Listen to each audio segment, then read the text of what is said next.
ministre français de l'immigration, Éric Besson, vient de faire son bilan. Il annonce l'expulsion de 29 000 étrangers pour l'année 2009.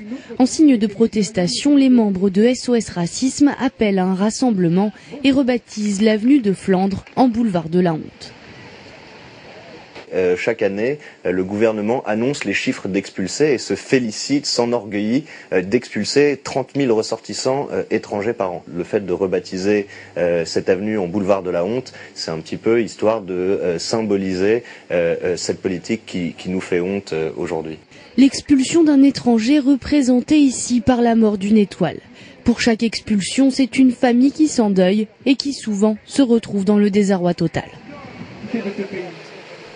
J'ai eu dans ma famille des gens qui ont été expulsés, qui ont été séparés de leurs enfants, de leurs femmes, de leur foyer, sous prétexte qu'on n'a pas voulu leur renouveler leur carte de séjour, on n'a pas voulu leur donner un titre de séjour ici en France, alors qu'ils consomment dans ce pays, ils travaillent dans ce pays.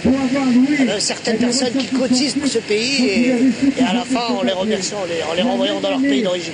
Démembrement des familles, refus de régularisation des travailleurs sans papier ou encore stigmatisation des couples mixtes.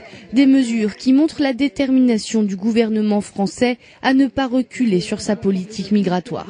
Aujourd'hui, tout citoyen français qui manifeste une solidarité active à l'égard d'un étranger risque 5 ans de prison.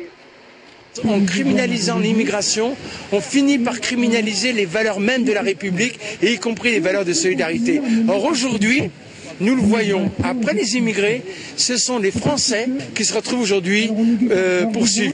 À la veille des élections régionales, la question de l'immigration et des étrangers sera certainement au cœur du débat. Interdiction du port de la burqa, débat sur l'identité nationale et droit de vote des immigrés en France en sont les prémices.